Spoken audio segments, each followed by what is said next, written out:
Hello बच्चों। देखिए आज हम लोग पार्ट 3 पढ़ेंगे सिलॉजिम्स का। देखिए इसके पहले मैं 2 वीडियो दे चुका हूँ, पार्ट 1 पार्ट 2। पार्ट 1 में मैंने सिलॉजिम्स के कॉन्सेप्ट के बारे में समझाया है। पार्ट 2 भी देख लें। देखिए जो भी बच्चे नए आए हैं चैनल को ज़रूर सब्सक्राइब करें, बेल आइकन को ज़रूर दबाएँ ताकि हम लोग जो भी वीडियो अपलोड करें वो आप तक पहुँच जाए। देखिए आज हम लोग प्रॉब्लम को सॉल्व करना सीखेंगे। चलिए देखते हैं।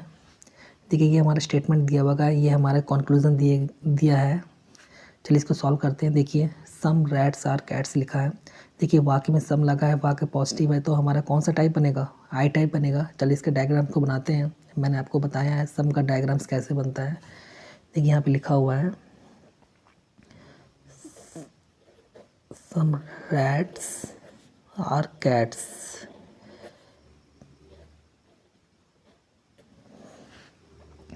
देखिए दूसरा स्टेटमेंट क्या लिखा है, सम कैट्स आर डॉग्स हैं। वाक्य में सम लगा है, वाक्य पॉजिटिव है, ये भी हमारा आई टाइप है।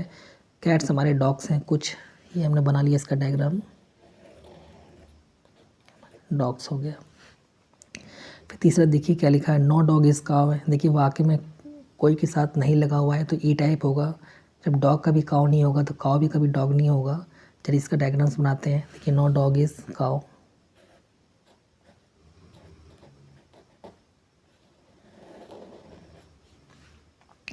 देखिए इसका मतलब ये है कि डॉग कभी भी काव को नहीं छुएगा तो काव भी कभी भी डॉग को नहीं छुएगा। चलिए देखते हैं पहला कॉन्क्लूजन्स क्या कह रहा है कि नो काव इज़ कैट। देखिए काव हमारा यहाँ पर है, कैट यहाँ पर है। देखिए आपको तो बस इतना पता है ना, डॉग कभी भी काव को नहीं छुएगा, काव कभी भी डॉग को नहीं छुएगा। देखिए स्टेटमेंट में डॉग और काव के बीच में रिलेशंस तो दिया गया है स्टेटमेंट में, लेकिन काव और कैट के बीच में रिलेशंस है कि नहीं है ये कथन में नहीं दिया गया है, ये स्टेटमेंट में नहीं दिया गया है। अगर ये नहीं दिया गया है तो सीधे कह रहा है कि नो काउ इज़ कैट। देखिए आप डेफिनेटली तौर पे नहीं कह सकते नो काउ इज़ कैट। इसलिए नहीं कह सकते क्योंकि स्टेटमेंट में कैट और काउ के बारे में कुछ कहा नहीं गया है, और मैंने आपको बताया है जिसके बारे में स्टेटमेंट ही नहीं है उसके बारे में केवल आप संभावना व्यक्त कर सकते हैं, निश्चित रूप से निष्कर्ष नहीं दे सकते हैं। इसलिए हमारा ये गलत हो जाएगा। देखिए नो डॉग इज़ रैट। देखिए हमारा डॉग यहाँ पर है, रैट हमारा यहाँ है। अब ये बताइए, आपको तो इतना पता है ना, सम रैट्स आर कैट हैं, सम कैट्स आर डॉग्स हैं। क्या डॉग और रैट के बीच में रिलेशन दिया है स्टेटमेंट में? नहीं दिया हुआ है। जिसके बारे में स्टेटमेंट ही नहीं है उसके बारे में हम केवल संभावना व्यक्त कर सकते हैं, निश्चित रूप से निष्कर्ष नहीं दे सकते हैं। जिसके बारे में कुछ कहा जाएगा उसी के बारे में निश्चित रूप से रिजल्ट आएगा, और जिसके बारे में हमें कुछ नहीं पता उसके बारे में हम केवल संभावना व्यक्त करेंगे। देखिए निश्चित तौर पे कहेंगे सम रैट्स आर डॉग तो गलत हो जाएगा।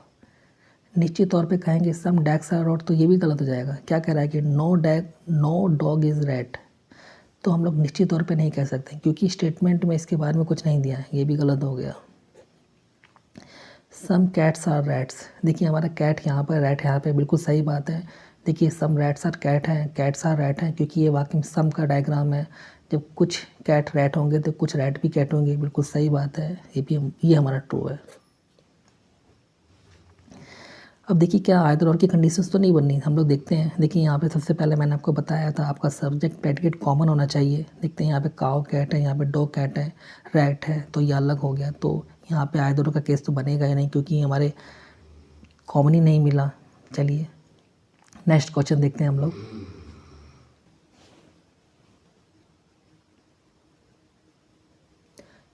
देखिए नेक्स्ट क्वेश्चन है हमारे पास, चलिए देखते हैं। देखिए सम डेस्क आर चेयर्स लिखा हुआ है। देखिए वाक्य में सम लगा है, वाक्य पॉजिटिव है, ये भी हमारा आई टाइप है, तो इसका डायग्राम्स बना लेते हैं हम लोग।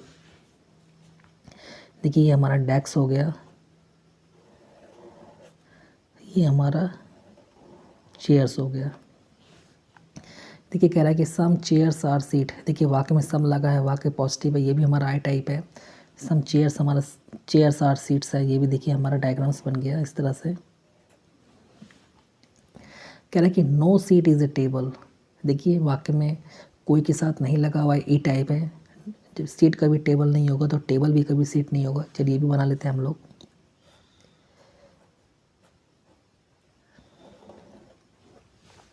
देखिए ये भी हमने बना लिया। देखिए इसका मतलब यही है कि इस तरह का साइन बनाने का मतलब यही है कि सीट कभी टेबल को नहीं छुएगा और टेबल कभी सीट को नहीं छुएगा, इसका मतलब यही है। चलिए देखते हैं पहला कॉन्क्लूजन्स क्या कह रहा है कि all desks can never be tables. देखिए मैं आपको एक बात बताना चाहता हूँ। देखिए जब भी आपका कैन नेवर का केस आए तो आप कंफ्यूज नहीं होंगे। देखिए कैन नेवर का जो मतलब होता है ये हमेशा डेफिनेट कर रहा है, ये पॉसिबल केस नहीं है, पॉसिबिलिटी का केस नहीं है। ये निश्चित कर दे रहा है कि पूरा का पूरा जो डैक्स है कभी भी टेबल नहीं हो सकता। डेफिनेट कर दे रहा है, निश्चित तौर पे बोल दे रहा है, पक्के तौर पे कह रहा है कि पूरा का पूरा जो डैक्स है वो कभी भी टेबल्स नहीं हो सकता है। चलिए देखते हैं। डैक्स यहाँ पर है, टेबल यहाँ पर है। अब ये बताइए क्या डैक्स और टेबल के बीच में रिलेशंस है कि नहीं है, ये कथन में दिया गया हुआ है? नहीं दिया गया है। मैंने आपसे क्या कहा है, जिसके बारे में स्टेटमेंट ही नहीं है उसके बारे में केवल संभावना व्यक्त करेंगे आप, निश्चित रूप से निष्कर्ष नहीं देंगे। निश्चित तौर पे आप नहीं बोल सकते हैं। देखिए क्या कह रहा है, all desks can never be tables. आप निश्चित तौर पे नहीं कह सकते कि पूरा का पूरा जो डेक्स है वो टेबल नहीं हो सकता, क्योंकि इसके बारे में स्टेटमेंट में कुछ नहीं दिया गया है। जिसके बारे में स्टेटमेंट ही नहीं है उसके बारे में केवल आप संभावना व्यक्त करेंगे। अगर ये बोलता है कि सभी डेक्स के टेबल होने की संभावना है तब ये ट्रू हो जाता, लेकिन यहाँ पे निश्चित कह रहा है इसलिए गलत हो गया।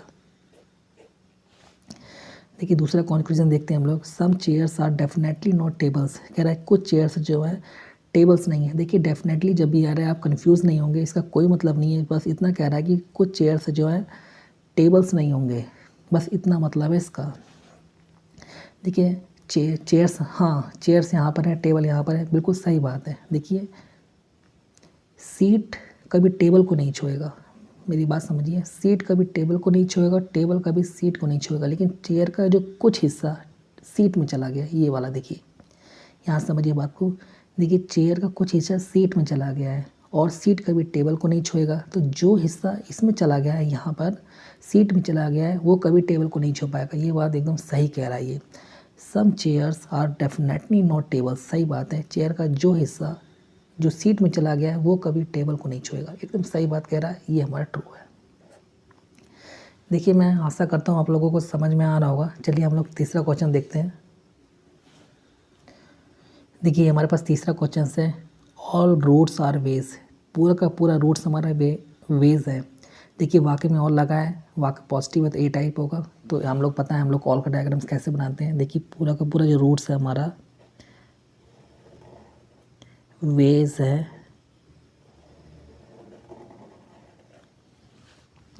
देखिए पूरा का पूरा जो वेज है हमारा पथ है।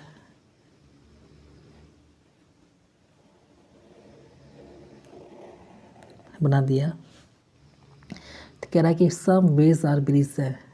देखिए ये हमारा वेज है, ये हमारा ब्रिज है। देखिए ब्रिज जो है हमारा वे से होकर जाएगा। देखिए वे जो है हमारा ब्रिज से होकर जाएगा क्योंकि सम लगाया हुआ है।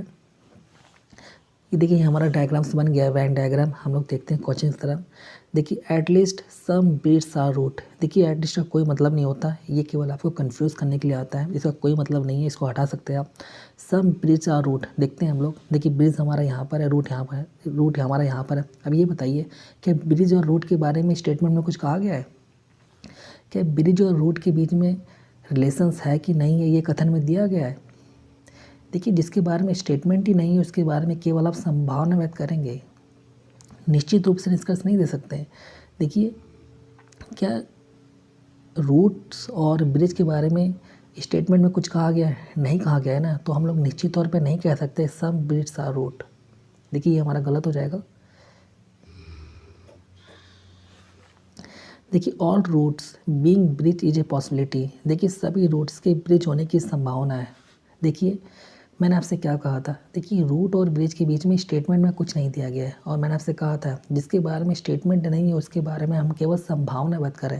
देखिए यहाँ पे सीधे तौर पे पॉसिबिलिटी लगी हुई है, संभावना है, सभी रूट्स के ब्रिज होने की संभावना है। बिल्कुल सही बात है, संभावना ट्रू हो जाएगा, क्योंकि जिसके बारे में स्टेटमेंट नहीं है संभावना व्यक्त कर सकते हैं, और जिसके बारे में कुछ कहा जाएगा स्टेटमेंट में उसी का रिजल्ट आएगा, और जिसके बारे में हमें कुछ नहीं पता है उसके बारे में हम केवल संभावना व्यक्त कर सकते हैं। यहाँ पे सीधे कह रहा है कि सभी रूट्स के ब्रिज होने की संभावना है। बिल्कुल सही बात है, संभावना हो सकती है, ये भी ट्रू हो जाएगा।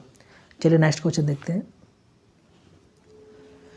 देखिए सम पेन्स आर कॉपीज है। देखिए वाक्य में सम लगा है, पॉजिटिव है तो आई टाइप होगा। हम लोग डायग्राम बना लेते हैं। देखिए ये हमारा पेन्स है, ये हमारा कॉपी हो गया। अब देखिए क्या कह रहा है कि पूरा का पूरा स्पीच हमारा पेन है। देखिए वाकई में ऑल लगा है, वाकई पॉजिटिव है तो ए टाइप है। देखिए ये हम लोग हमारा स्पीच हो जाएगा, हम लोग यहाँ बनाएंगे।